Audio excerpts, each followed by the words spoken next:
Assalamualaikum warahmatullahi wabarakatuh. Kembali lagi di channel Keluarga Misterius.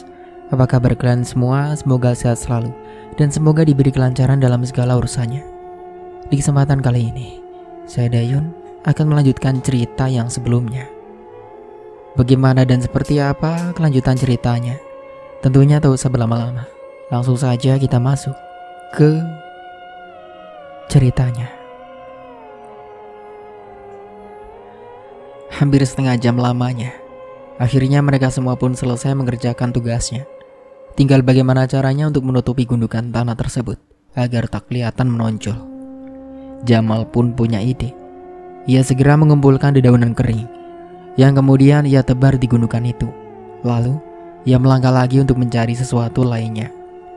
Tak berselang lama, Jamal membawa batang pohon yang berukuran sedang dan ditaruhnya di atas dedaunan yang kering yang sudah terkumpul tadi.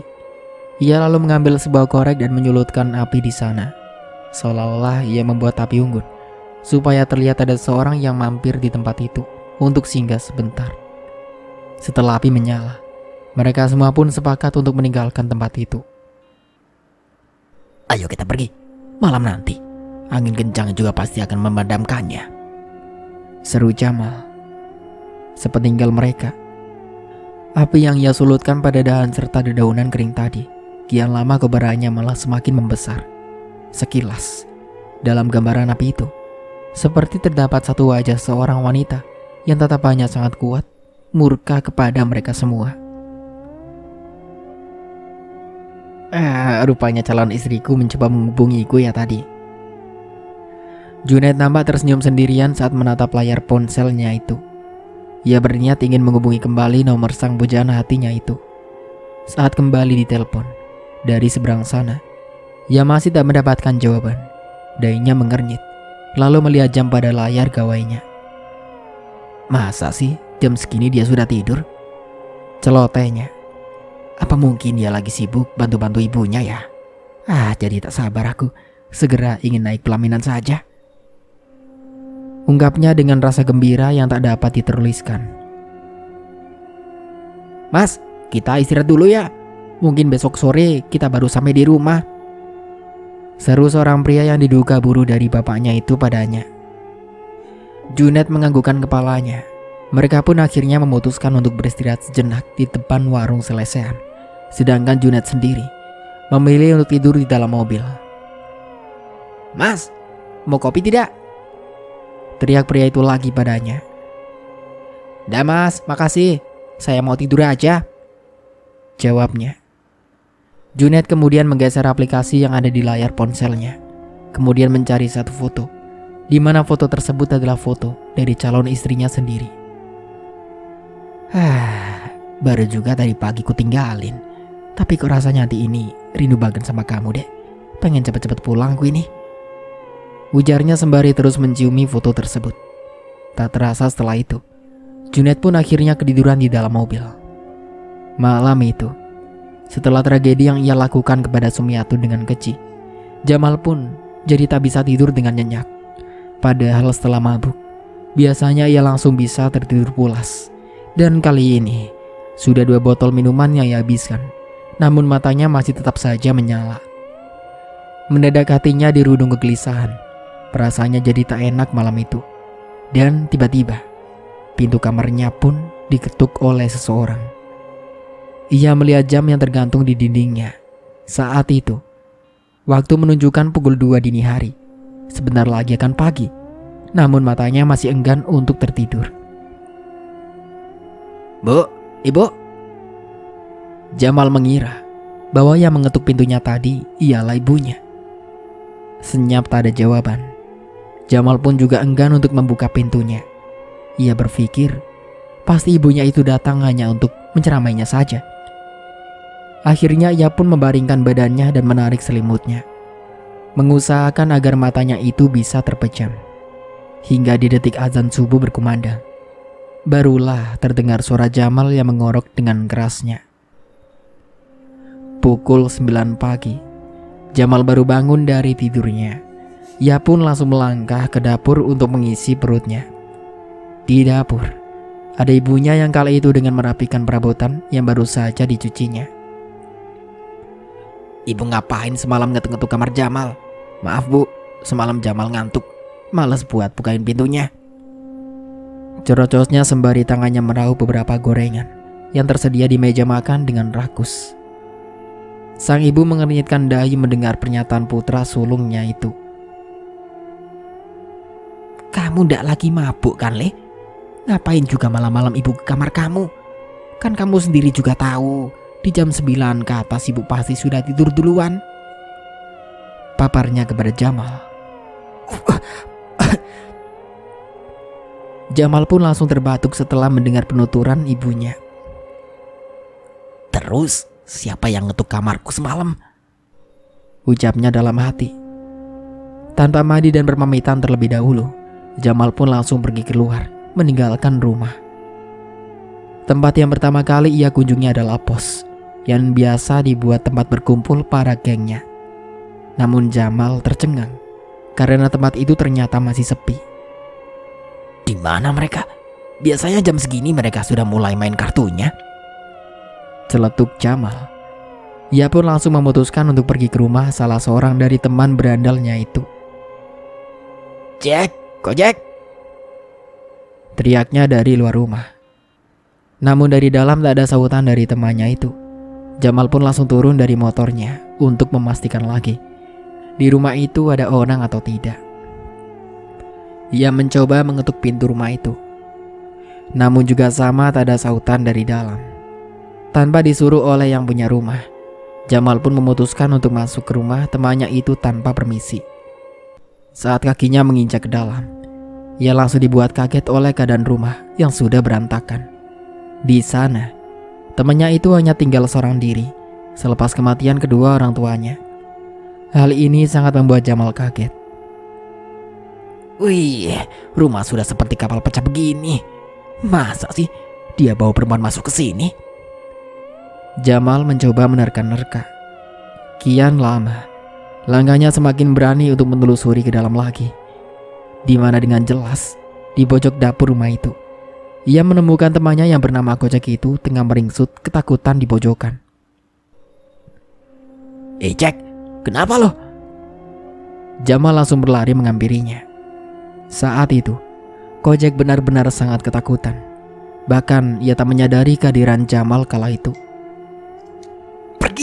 Pergi dari sini, serunya. Lelaki itu bangkit sembari mendorong-dorong tubuh Jamal, seperti memperingatkan Jamal untuk meninggalkan tempat itu. Jack, sadar Jack. Jamal terus berteriak, berusaha menyadarkan temannya yang nampak histeris. Tanpa disuruh, tangan kirinya langsung mengambil sebilah pisau dapur yang ada di dekat kompor. Mata Kojek membelalak tepat di arah belakang tubuh Jamal, seolah-olah ada yang tengah mengintainya dari sana. Ia lalu merengkuh tubuh Jamal, memeluknya dengan sekuat tenaga, seraya membisikkan sesuatu di telinganya. Cepat pergi, jika kau masih menyayangi nyawamu, pintanya. Dan kemudian, pisau itu pun ia tusukkan sendiri di kebagian perutnya, dan tangan satunya lagi mendorong tubuh Jamal hingga lelaki itu terpental ke belakang. Melihat darah bercucuran di lantai, seketika Jamal pun langsung syok dan lemas. Kojek! Teriaknya. Temannya itu pun langsung jatuh terkulai bersimbah darah di lantai. Setelah kejadian itu, Jamal mencoba mendekat ke arahnya. Ia sempat menganga, berpikir dengan keras. Mengapa temannya itu sampai mengakhiri hidupnya sendiri? Apa sebenarnya yang terjadi padanya sebelumnya? Jamal jatuh terduduk. Jarak antara ia dan tubuh temannya yang sudah menjadi jasad itu mungkin sekitar 3 langkah. Jantungnya berdegup tak karuan melihat genangan darah yang terus-menerus keluar dari perutnya. Ia tak tahu harus berbuat apa. Ia juga takut akan dicurigai para warga dan dituduh sebagai pembunuh. Karena di tempat itu hanyalah ada dirinya dan si Kojek, tak ada siapapun lagi. Maafkan aku Jack, aku terpaksa harus meninggalkanmu dalam keadaan begini, serunya. Ia pun langsung melangkah pergi meninggalkan rumah itu, meninggalkan jasad Kojek yang tewas secara tragis, yaitu dengan menusuk perutnya sendiri. Setelah kepergian Jamal, samar terdengar suara perempuan tertawa cekikikan, seolah seperti tengah bergembira di atas kematian si Kojek, teman geng berandalan Jamal. Dengan tergesa, Jamal pun langsung berniat memutuskan untuk kembali ke rumah. Sampai-sampai saat di jalan, ia tak sadar bahwa motornya itu hampir saja menabrak beberapa orang yang lewat. Mereka mengira anak sulung dari juragan bibit itu sedang mabuk lagi. Dasar anak muda, kasihan sekali bapaknya ya. Palingan tuh anak baru pulang minum-minum dari semalam, cecar mereka. Saat sampai di depan rumahnya, Jamal melihat ibu dari Sumiatun sedang ada di sana dan tengah berbincang dengan ibunya. Waduh, mampus aku, celetuknya sembari menepuk jidat. Ketika ia memilih ingin putar balik, tiba-tiba ibunya pun memanggilnya. "Le, tunggu, sini dulu sebentar," teriaknya. Jamal pun tak bisa berkutik. Dengan terpaksa ia pun melangkahkan kakinya sembari mendorong motornya ke arah mereka. "Ya bu, ada apa?"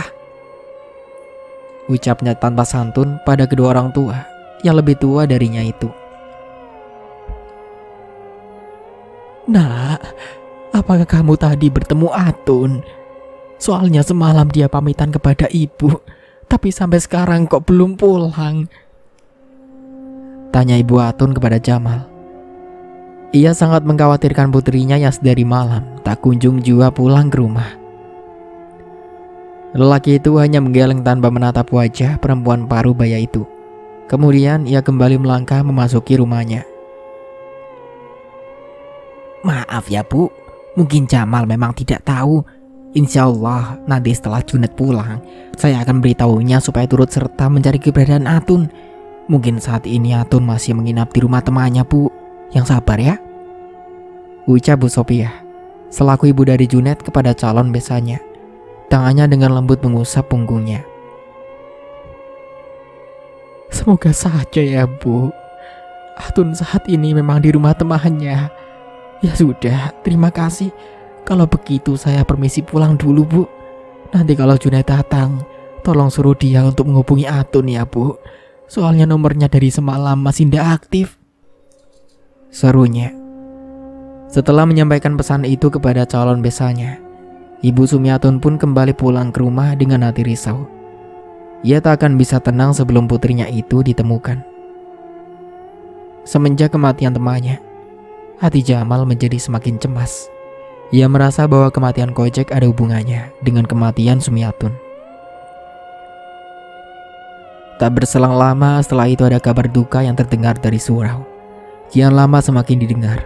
Ternyata nama yang disebutkan ialah nama Kojek, yang tak lain ialah teman segengnya. Buru-buru setelah mendengar kabar itu, Jamal pun langsung pergi lagi untuk melayat ke rumah temannya itu. Meskipun ia adalah saksi dari kematian si Kojek, namun Jamal tak mau buka suara tentang apa yang terjadi sebenarnya kepada Kojek.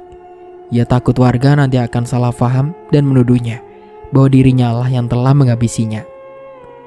Ternyata saat tiba di rumah Kojek, Jamal melihat bahwa ada 2 orang polisi yang sedang berjaga di sana. Ia terlihat bimbang, harus masuk ke rumah itu ataukah mengurungkan niatnya dan kembali pulang. Terlihat jelas, rumah itu juga dipasangi garis polis lain dan siapapun dilarang mendekat kecuali keluarganya. Nampak beberapa orang berbaju putih tengah memeriksa keadaan jasad Kojek, yang dimana di situ ada pisau yang masih menancap di perutnya. Di kesibukan para petugas-petugas itu, Jamal pun akhirnya mencoba mendekat untuk menguping pembicaraan mereka tentang hasil otopsi dari si mayat. "Maaf pak, seperti pemeriksaan sebelumnya, bahwa tidak ada sidik jari lain selain sidik jari dari si korbannya sendiri. Hasil memutuskan bahwa korban memang diduga mengakhiri hidupnya sendiri," ucap petugas yang diduga dokter forensik itu kepada para anggota berseragam tersebut. Para petugas itu mengangguk. Tak berselang lama, para pelayat pun datang ke rumah. Keadaan pun beralih dramatis ketika beberapa ibu memperbincangkan tentang kematian yang menimpa Kojek. Setelah para petugas itu keluar, barulah di situ Jamal menyelinap masuk untuk masuk ke dalam. Mereka, para warga di sana menatap sinis saat Jamal turut menghadiri undangan takziah itu. Tumben dah, ikut pembacaan Yasin. Seru salah dari seorang yang melayat itu. Ya jelas lah, orang yang mati teman segengnya kok. Jelas saja dia hadir. Balasnya dengan ketus. Kalau di sini tidak ramai, pasti sudah aku bungkam mulut mereka, ucap Jamal dalam hatinya. Tangannya menggenggam. Hatinya seolah panas setelah tanpa sengaja mendengar para ibu-ibu yang menggosipkannya itu. Beberapa menit kemudian, Jamal langsung memutuskan untuk meninggalkan rumah itu. Ia tak turut serta mengantarkan almarhum temannya sampai ke peristirahatan terakhirnya. Hari semakin terik. Panas sang surya seolah tengah membakar bumi. Setelah kejadian temannya meninggal, pada hari itu juga Jamal tak terlihat lagi keluar dari dalam biliknya. Jam terus berputar. Samar di luar sana terdengar deru kendaraan yang sedang terparkir tepat di depan rumahnya. Bapak dan Ibu Jamal langsung melihat dari bilik tirai siapakah gerangan seseorang yang datang itu. Beberapa menit kemudian, ternyata setelah ditengok, rupanya putra bungsunya yang datang. Mereka pun segera membuka pintu rumah mereka lebar-lebar, menyambut kedatangannya. Lole, kok tumben cepat sekali? Biasanya bapak kalau yang ngantar, paling kurang lebih 3-4 harian baru pulang. Lah ini, kamu belum ada 2 harian kok sudah pulang. Bapaknya terlihat heran melihat putranya, Junet, yang pulang lebih cepat. Iya pak, sebenarnya Pak Wito, pemasok yang kita kirimi bibit itu sudah menawarkan kita berdua untuk menginap dan menyuruh untuk kembali pulang esok hari saja. Tapi Mas Junet nolak pak, katanya dia sangat rindu dan tak bisa jauh-jauh dari Mbak Atun. Ucap buru dari bapaknya itu yang menyauti pertanyaan dari bosnya sendiri. Mas ini nggak bisa jaga rahasia deh. Junet mengatupkan jemarinya ke mulut. Pipinya terlihat memerah. Lelaki itu pun langsung tersipu. Oh alah, begitu toh rupanya. Maklumlah, sebentar lagi kan juga jadi pengantin baru, timpal bapaknya. Syukur Le, kamu kembali lebih awal. Ada yang ingin ibu sampaikan sama kamu. Kini giliran ibunya yang angkat bicara. Wanita parubaya itu langsung menarik tangan putranya untuk masuk ke dalam rumah. Sedangkan bapaknya langsung pergi lagi bersama burunya tadi untuk mengecek bibit tanamannya yang lain. Setelah mereka berdua duduk dengan tenang di sofa, barulah ibunya menceritakan semua kejadiannya kepada Junet. Ada apa sih bu? Kok kelihatannya serius sekali? Dari Junet mengerut. Begini Le, pagi tadi ibunya Atun datang ke rumah. Katanya dari semalam Atun belum pulang. Sebelumnya dia katanya pamitan ke masjid untuk sembahyang, dan ibunya menunggu hingga larut malam sampai-sampai ketiduran di sofa. Dikiranya si Atun sudah kembali, ternyata kamarnya masih kosong. Jelas ibunya. Junet yang kala itu baru saja menengguk segelas air. Sontak menjadi terbatuk-batuk setelah mendengarkan penjelasan mengenai hilangnya Sumiatun dari sang ibu. Jangan kepikiran yang tidak-tidak dulu Le. Mungkin saja saat ini Atun sedang menginap di rumah temannya kan? Ibunya mencoba untuk menenangkan supaya putranya itu tidak merasa khawatir. Semoga ya bu. Tak biasanya Atun seperti ini. Dan sebelum Junet sampai ke kota pun, dia selalu menghubungi Junet. Tapi tidak Junet angkat karena posisi Junet saat itu tengah menyetir. Setelah sampai, barulah Junet menghubunginya dan menyampaikan bahwa Junet telah sampai dengan selamat di sana. Tapi sayangnya waktu itu telepon milik Sumiatun tidak aktif bu. Ya sudah, Junet masih terpikir positif. Mungkin saja Atun sedang membantu ibunya untuk mempersiapkan segala hal untuk pernikahan kita nanti. Biasanya kemanapun dia pergi bu, Atun selalu minta izin terlebih dahulu kepada orang tuanya. Kalau tidak ya minta izin juga sama Junet. Tapi kali ini entah mengapa hati Junet sangat gelisah, Bu. Rasanya selepas sampai ke kota, Junet langsung ingin segera pulang saja. Semoga Atun baik-baik saja ya, Bu. Junet mencoba untuk menghibur dirinya sendiri. Namun semua itu tak mengurangi rasa kecemasannya yang selalu timbul ketika dirinya memikirkan tentang di mana keberadaan Atun sekarang. Ia pun lantas ke teras rumah, berniat ingin menghubungi ke nomor Atun lagi. Siapa tahu saja handphonenya sudah kembali aktif. Berdering, namun tidak ada yang mengangkatnya. Ia lalu mencoba menghubunginya sekali lagi. Loh, bunyinya seperti dekat dari sini. Ini bunyi dering ponselnya Atun atau ponselnya orang lain ya? Junet semakin penasaran setelah dirasa bunyi dering itu seperti ada di sekitar rumahnya. Namun ia juga tak yakin apakah bunyi dering itu memanglah benar dari gawainya si Atun. Dengan seksama, Junet pun terus menyalakan telepon genggamnya untuk menghubungi nomor tersebut. Semakin ia dengar, ia merasa dering itu seperti terdengar di kamar abangnya, yaitu Jamal. Pintu kamar pun dibuka perlahan. Ia melihat kala itu abangnya tengah tertidur. Ponsel yang berbunyi itu Jamal letakkan di atas meja, tepat di dekat ranjangnya. Junet melangkah mendekat untuk memeriksa. Namun ketika tangannya hampir berhasil untuk mengambil benda pipi itu, tiba-tiba Jamal pun bangun dan langsung mengambil ponsel itu dari mejanya.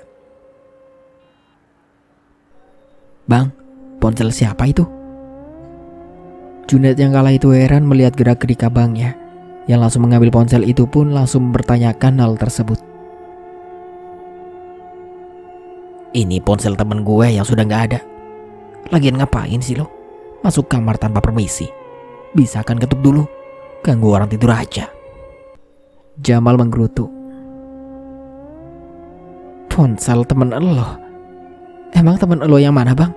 Dan ngapain ponselnya sampai dititipkan ke elo?" Junet masih tidak percaya dengan ucapan abangnya. "Banyakan tanya lo ya. Ini ponsel temen gue yang sudah meninggal, namanya Kocek. Kalau nggak percaya, tanya aja sama warga sini. Bila perlu, samperin aja ke sana makamnya," jawab Jamal dengan ketus. "Innalillahi, kapan Bang Kocek meninggal?" Junet sangat terkejut setelah mendengar berita kematian Kocek.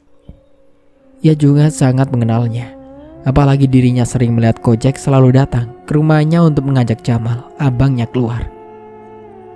Saat itu Junet pun berhenti menginterogasi Jamal perihal dering ponsel tadi. Ia berpikir mungkin saja dering suaranya memang terdengar mirip. Dan ponsel seperti itu juga banyak dijual pasaran. Dirinya masih berpikir positif bahwa saat itu Atun memanglah pergi menginap ke rumah temannya. Ia lalu bergegas keluar dari kamar abangnya dan langsung berniat membersihkan diri. Selanjutnya ia akan pergi ke rumah teman-teman Atun untuk mempertanyakan keberadaannya. Setelah bertemu, ia langsung akan menjemputnya dan mengantarnya pulang. Syukurlah, Jamal mengelus dada. Ia lalu memasukkan ponsel itu ke dalam kantung saku celananya. "Meski kau cari ke ujung dunia, sekalipun gak bakalan lo temuin tuh cewek," ucap dengan menyunggingkan bibirnya. Tak berselang lama, setelah Jamal berucap demikian, foto keluarga yang ada di kamarnya itu tiba-tiba terjatuh dengan sendirinya, menyebabkan bingkai foto dan kacanya itu pecah. Awalnya ia kaget, namun selebihnya Jamal tak menggubris hal itu. Ia menganggap bahwa foto itu jatuh akibat diterpa oleh angin. Akibat ulah Junet yang masuk ke kamarnya secara diam-diam, membuat Jamal semakin waspada agar Junet tak mencurigainya atas kasus menghilangnya Sumi Atun. Ia pun berniat keluar rumah lagi dan memutuskan untuk kembali besok pagi. Petang rupanya telah menjelma. Tak terasa waktu berlalu begitu cepat. Junet yang kala itu akan bersiap-siap mencari Sumi Atun. sekaligus sholat maghrib berjamaah di surau. Langsung berpamitan kepada orang tuanya untuk berangkat. Ia berharap semoga pikirannya itu tidak salah dan semoga Atun segera ditemukan. Saat menuju masjid, pastinya Junet akan melewati rumah Sumiatun. Sekalian saja ia berniat untuk mengunjungi rumahnya dan menanyakan apakah Sumiatun sudah kembali pulang ataukah belum.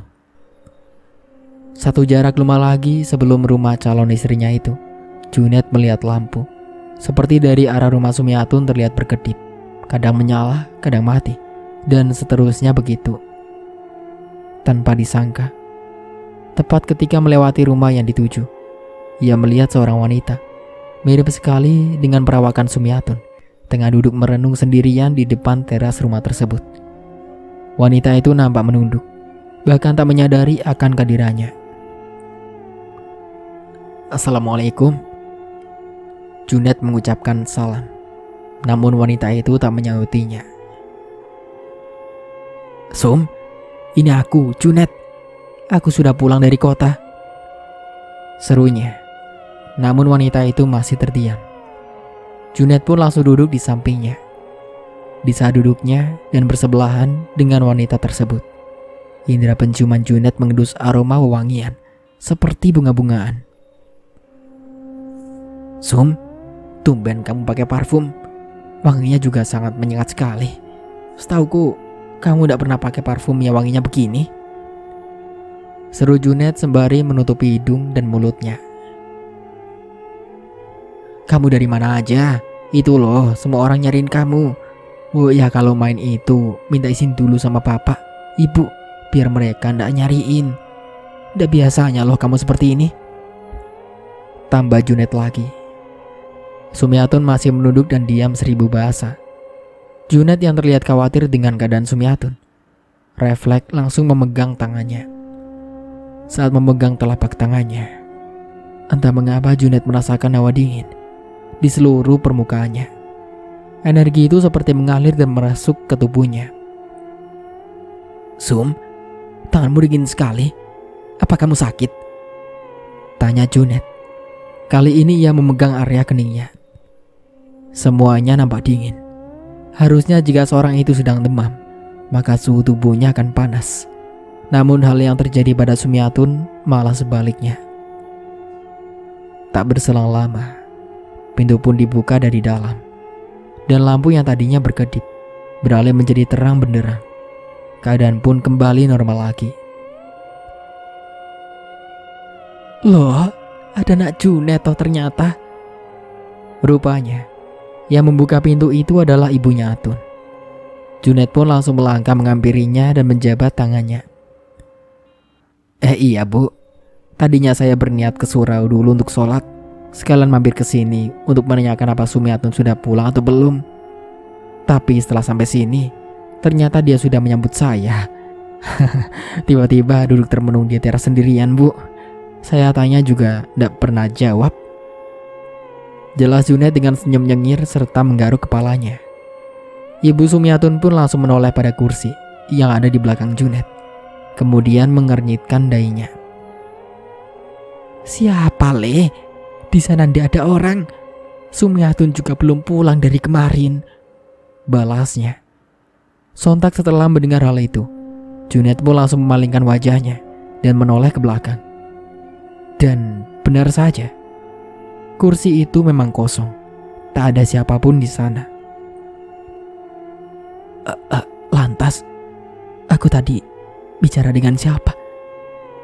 serunya dalam hati. "Oh iya, ibu tadi sebenarnya mendengar orang mengucapkan salam. Cuman ibu masih sholat di dalam. Silakan masuk dulu Nak Junet." Setelah itu, ibu dari Sumiatun menyuruh Junet untuk masuk ke dalam rumah. Tidak bu, terima kasih. Saya mau pamit saja. Mau ke surau sebentar. Setelah itu, saya akan pergi untuk mencari Sumiatun," jawabnya. Ia lalu menyalami wanita parubaya itu dan langsung melangkah pergi. Melihat tingkah laku Junet, semakin membuat ibu Sumiatun kebingungan. Ada apa ya dengan Nak Junet? Semoga nak Junet secepatnya bisa membawa Sumiatun pulang. Walah Dok, kalau mau main ke rumah teman Mbok Yasin dulu, ndak biasanya kamu seperti itu. Ia harap-harap cemas dan berharap semoga Junet berhasil membawa putrinya pulang. Untuk sementara aku cukupkan dulu ceritanya sampai di sini. Sampai jumpa kembali di part berikutnya. Saya Dayun pamit undur diri. Kurang lebihnya mohon maaf. Wassalamualaikum warahmatullahi wabarakatuh.